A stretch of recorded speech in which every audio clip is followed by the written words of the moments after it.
Bonjour, bonjour, and welcome to episode 3 of Paris in Bleu Blanc Rouge. And today I decided on Sunday to change my whole idea for the episode. So I was going to do it about Charlemagne because he died on January 28th in the year 814. Do that another time because it's also coming up to an anniversary of something that happened that shook the monarchy and Marie Antoinette. And because it seems like all the episodes I've done so far, this only being the third one, they've had to do with some sort of crown or royalty. And it's not going to always be that way, but it just so happens to have fallen that way at first. I get a lot of questions from people when I'm doing tours and then also in messages about, how do you know all these things or how do you know all these dates? And I keep a perpetual calendar, one that just has the month and the day.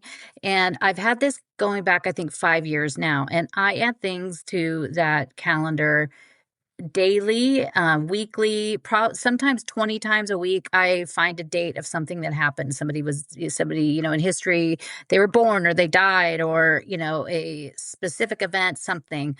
And I'm constantly on every weekend, I look through that for the next week. And I use that a lot of times for what I write and research and put on the podcast, as well as my Instagram and newsletters. So I use it all the time because it's also kind of more interesting, especially when it's like, all of a sudden it's very applicable to do that day or that week or whichever it is. So I always have that. Unfortunately, there's days that maybe 20 different things happen and I want to do all 20 of them, but it just doesn't really work out that way.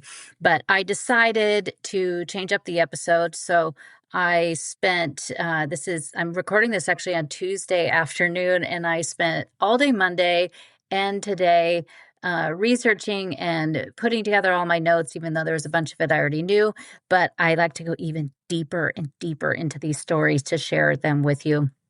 And so we will get right into it. And it's the subject is Marie Antoinette and the affair of the necklace and also some of the jewelry that had belonged to her. And it is a story that I thought about really within moments of the theft of the crown jewels on October 19th from the Louvre, because of what happens to this necklace is unfortunately what I really, really hope is not what has happened to the crown jewels of France. But, with 3 months down the road now, it's probably a good guess that maybe these things ended up the same way as this necklace, but we could hope not. So let's just jump right into it. And don't forget to hang on to the end because I'm going to share a tip for when you visit Paris that might be the most important one of them all and is one of the things that everybody freaks out about before they come to Paris. So hang on to the end for that. So we'll jump right in. In 1772, King Louis XV had commissioned Beaumer and Basage, the crown jeweler, to design a special one-of-a-kind necklace to surpass all others for his mistress, Madame du Barry. Charles Auguste Beaumer and Paul Basage, known as the Bohemians, had an atelier in the Place Louis le Grand, which is today's Place Vendôme, where you also will find a bevy of high-end jewelry stores still to this day.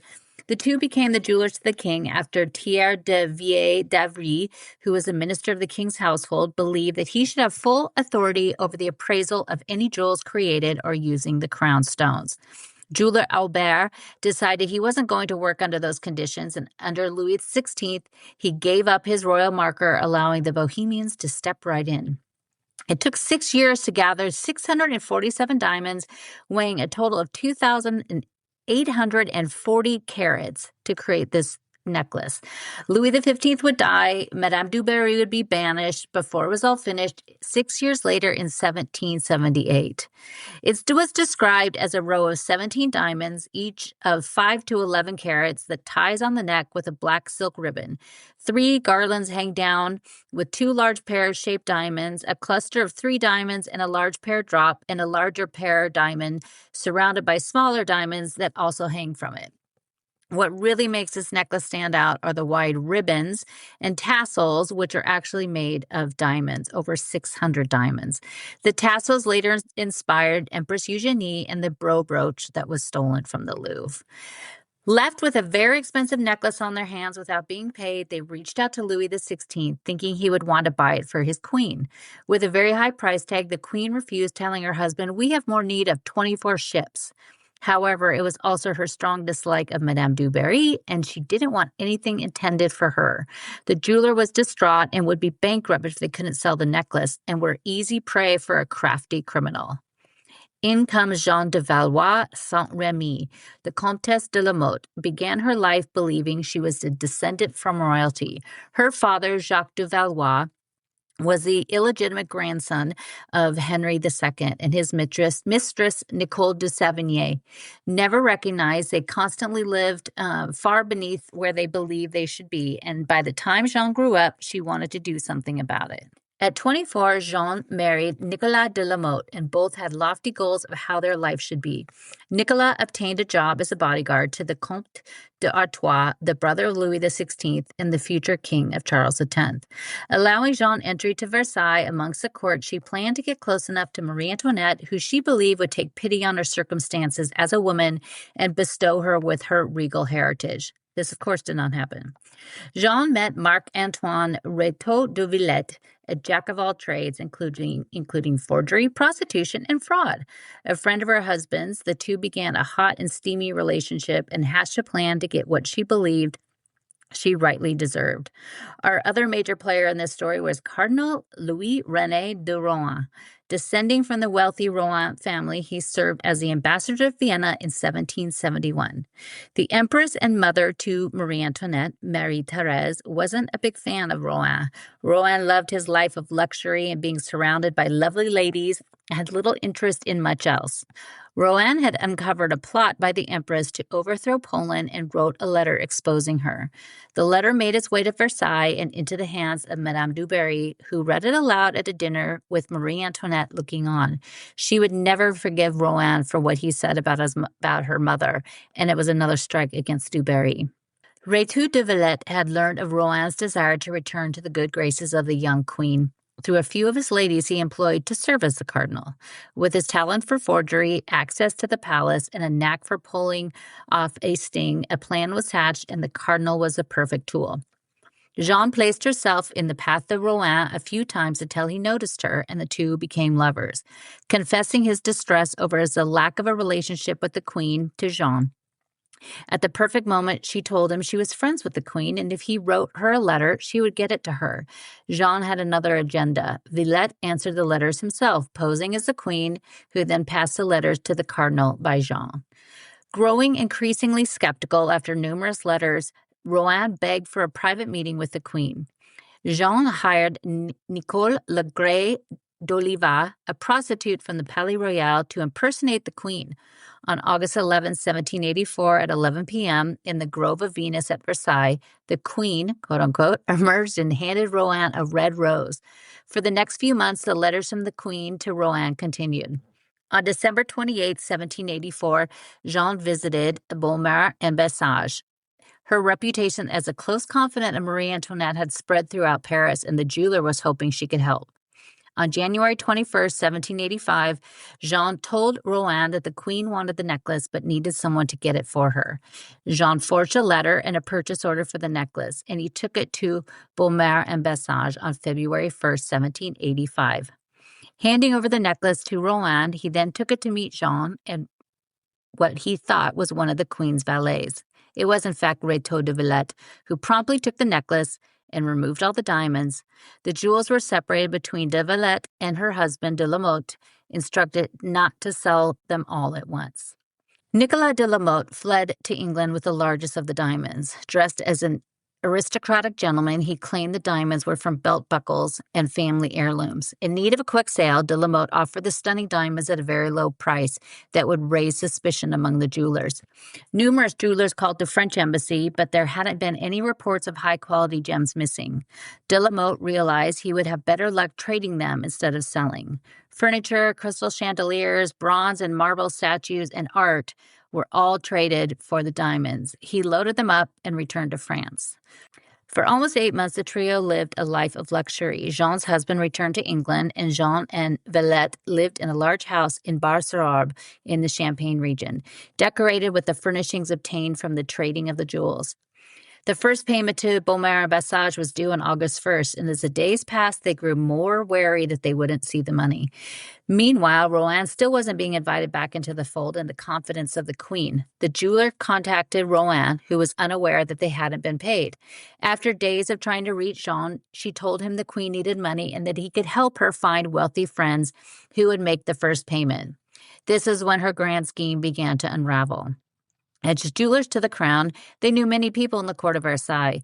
They had been told to keep the entire episode a secret, as Marie Antoinette didn't want anyone to know.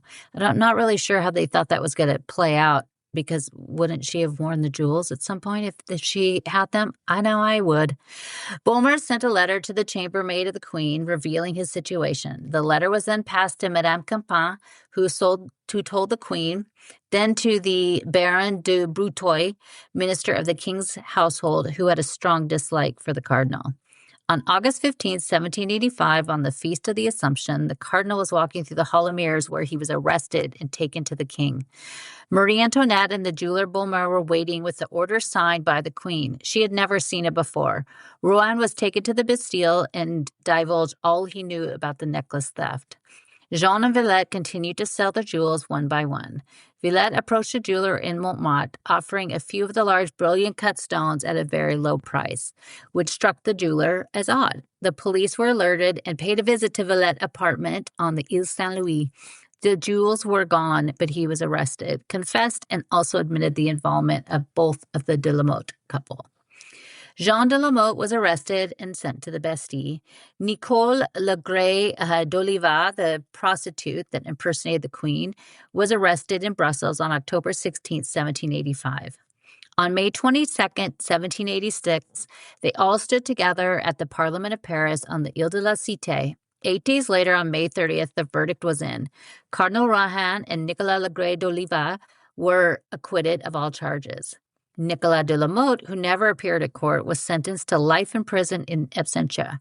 After the revolution, he returned to France and supported himself by extorting the Rohan family into not publishing his memoirs. Rétaux de la Valette was found guilty and banished from France. He made his way to Venice to also write his memoir and the story of the affair of the necklace, and he's not the only one. Jeanne de la Motte was found guilty, sentenced to life in prison at the Salpêtrière for the rest of her life. She was whipped and branded with the letter V for voleuse, which means theft. 2 years later, she escaped from prison dressed as a boy and fled to London, where she would write her version of the story. On August 23, 1791, in an attempt to evade creditors, she fell out of her window and died. The report stated that she was, quote-unquote, terribly mangled. Her left eye cut out, and her arm and both legs were broken. So we don't think it wasn't really an accident. For the queen, who was innocent in this plot, it was too late. It only fed into the rumors of her excess. People even thought she orchestrated the entire thing to get back at Rohan. The affair of the diamond necklace led to her final fall that was just to come in a few years. As for the diamonds, they all disappeared. The jewelers were bankrupt due to the immense loss and embarrassment the theft caused. To this day, we don't officially know where any of them went. The thieves never gave up any information on who they sold the jewels to, leaving it a question that also brings a bit of deception. A few of the detailed engraving by Beaumont and Bassage remain and have been used to recreate the necklace in faux stones. A replica made by the jeweler Albert Garand for the Maison Burma in Paris in 1960 and donated to the Château de Versailles in 1963 is on display in the Queen's apartment, closed to the public except for special tours, which I'm going to this week, so I'll share everything I find. The oldest replica was created by Lucien Bassinier in the early 20th century and was recently sold at auction in Paris. Made of silver, metal alloy, and imitation diamonds, it was faithfully recreated from the original etching. Later copies have also added pearls to the design. At the auction, the replica sold for over 35,000 euros. Today, if the necklace still existed, it would be worth over $17 million. So all of this brings up a lot of questions about the jewels of Marie Antoinette. And so I went deep down a rabbit hole looking for many that I could find. And I'm sharing a few with you, but it would be a very long episode if I went and shared every single one of I found. So maybe we'll do a part 2 later on. Marie Antoinette had been accused of many things since her life in the 18th century. She was known for her lavish lifestyle and spending, but in reality, the brother of Louis XIV, Philippe d'Orléans, spent more on shoes, clothes, and jewels than Marie Antoinette ever did. Paintings of Marie Antoinette rarely depict her wearing necklaces. She was more fond of bracelets and earrings, and at large events would wear a few of the large crown diamonds in her hair or hat, including the Sancy diamond that we still have at the Louvre. With each king, the crown jewels would be inventoried. Many would sell them off, dismantle pieces, and recreate them into their own taste. Large gems were often even recarved, making it even harder to track the provenance of many of them.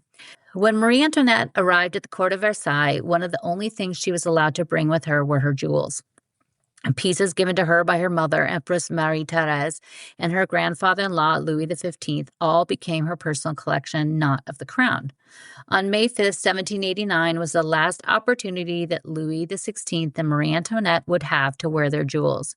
At a banquet for the opening of the Estate General at Versailles, the couple was decked out in silver and gold cloth, much like their wedding, and dripping in jewels. They were sewn into her dress, on her hat, in his buttonholes, on the buckles of their shoes, and even the regent diamond made an appearance on the king's hat. Exactly 5 months later, on October 5th, they would leave Versailles behind and be taken to Paris and the march to their final moments that would end each of their lives in 1793. At first, they lived a life of luxury at the Palais des Tuileries with all the comforts of royal life, including their jewels. Fearing the worst, Marie Antoinette began to box up her pieces and give them to trusted friends who would send them far away from Paris. Madame Campan writes in her memoir of an afternoon in the palace where she helped the queen load a diamond bracelet, rubies, and pearls into a small crate. The following day, they were taken by her hairdresser, Leonard, who personally delivered them to Belgium. Belgium was under Austrian control at the time, and it was a safe place to ride out the terror. The queen instructed Leonard to sell them as she and Louis XVI would need money. This was prior to their attempted escape in 1791. What remained of the jewels eventually made their way to the couple's only surviving daughter, Marie-Thérèse. Upon Leonard's return to Paris, he was given another box of jewels, which he hid away in his apartment and eventually took to London to sell on December 27, 1791. Frequently, a piece of jewelry appears at an auction claiming to be created from the Queen's necklace. It always causes a buzz and is picked up by every news source and jewelry influencer. Sadly, none of them can be traced back to the actual necklace or the diamonds used to create it. This goes for just about every piece that actually belonged to the Queen. One necklace that can be attributed to Marie Antoinette was a stunning piece featuring 30 brilliant cut diamonds and 13 pear-shaped diamonds in various sizes. It came up for auction at Christie's in London in June of 1971. It included 4 documents with detailed information on the provenance of the former owners. Belonging first to Marie Antoinette, it was given to her daughter and most likely in the box that Leonard had taken to Belgium. Upon her death, it was left to her husband's niece, Marie-Thérèse of Austria. She later passed it to her niece, Marguerite, the Duchess of Madrid, who left it to Don Jaime de Bourbon after her death in 1893. It was then sold to the Archduchess Leopold Salvatore, who passed it to Princess Massimo. The princess then sold it in 1937 to an unknown buyer of a princely family. At some point, it was sold to an Indian merchant who brought it to auction in 1971. It did not meet the minimum bid, so the unknown owner kept it and it was dismantled.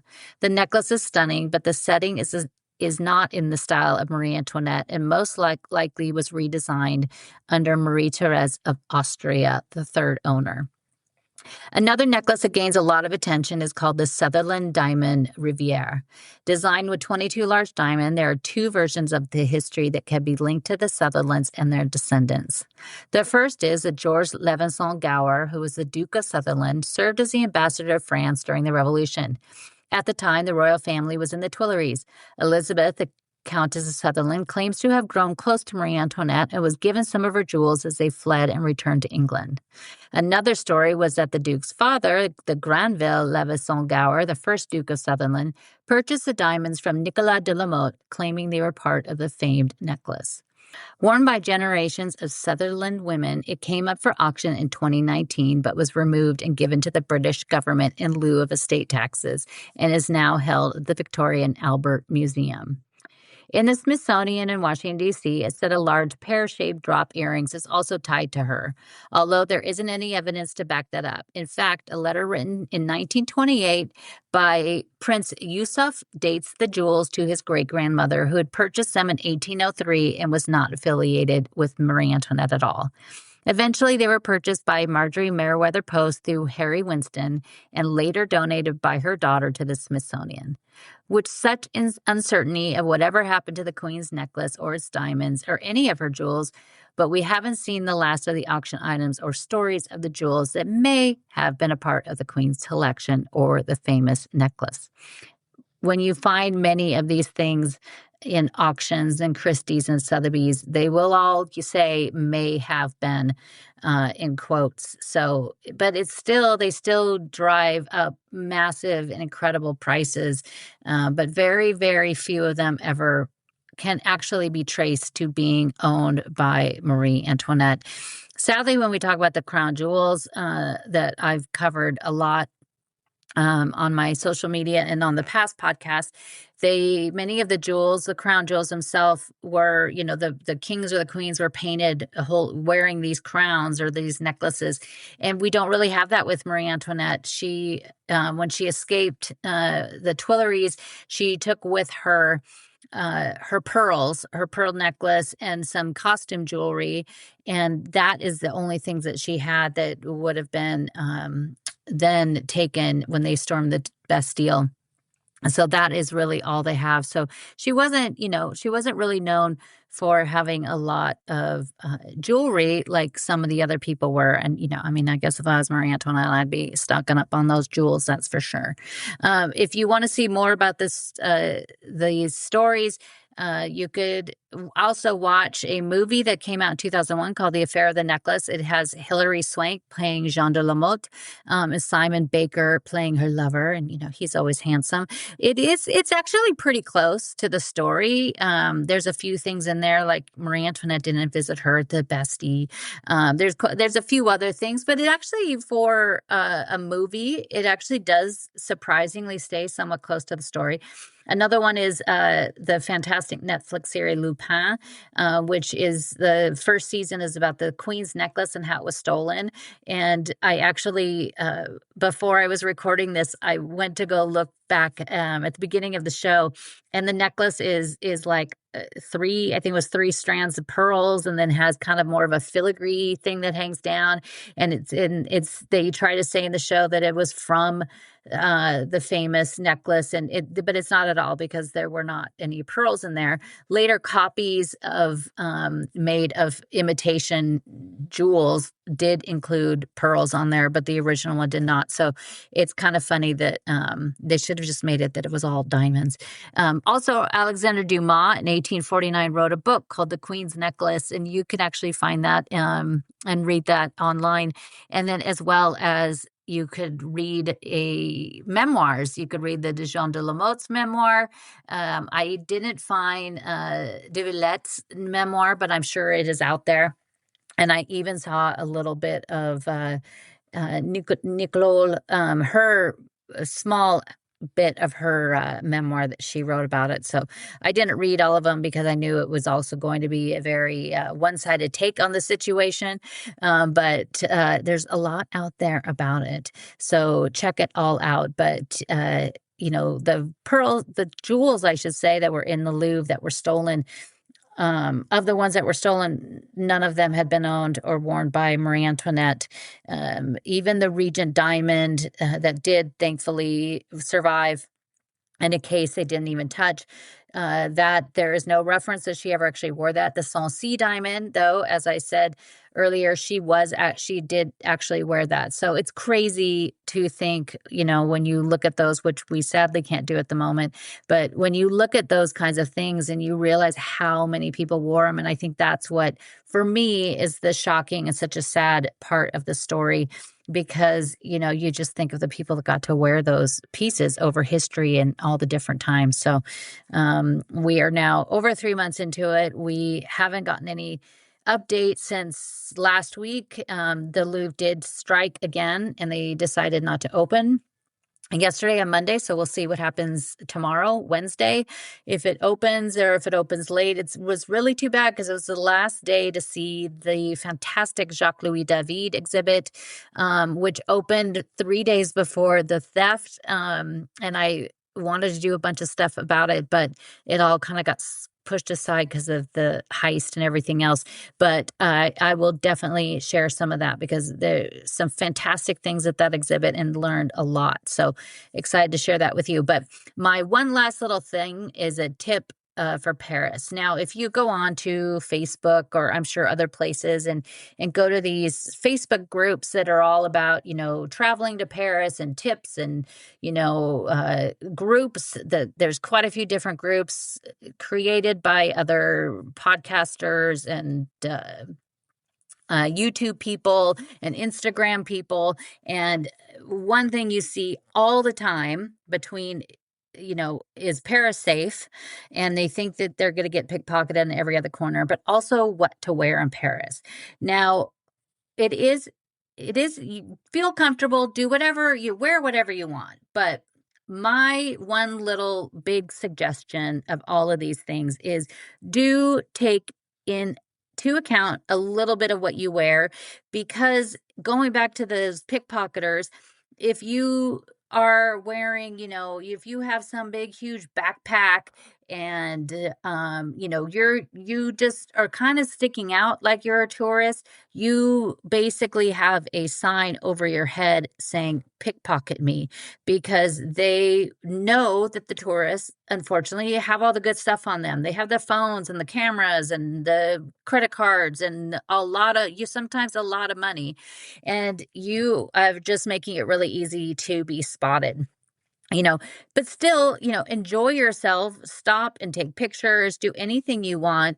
And you don't have to take my advice, and you don't have to go out and buy all new clothes either. Just maybe kind of tone down a little bit of it. And that's my one big suggestion, but you could also just do whatever you want. And it's also, we love dark colors here. We love wearing black all the time, or navy, or any of those things. But you do see a lot more colors now. I mean, 10 years ago, there'd be no way you'd be able to wear white, like Stan Smith tennis shoes. That was a big no-no. Now everybody has those. Then there was, for sure, don't wear the big, like Nike kind of running shoes. Now everybody wears those. Before, you didn't wear a baseball cap. Now everybody wears them. And I'm talking about people that live here. So, it really has changed a lot. And pretty much anything goes. But that's just kind of my one small suggestion. And I see it all the time. A few times I've yelled at people because I actually recently just saw these pickpockets. I saw the whole thing.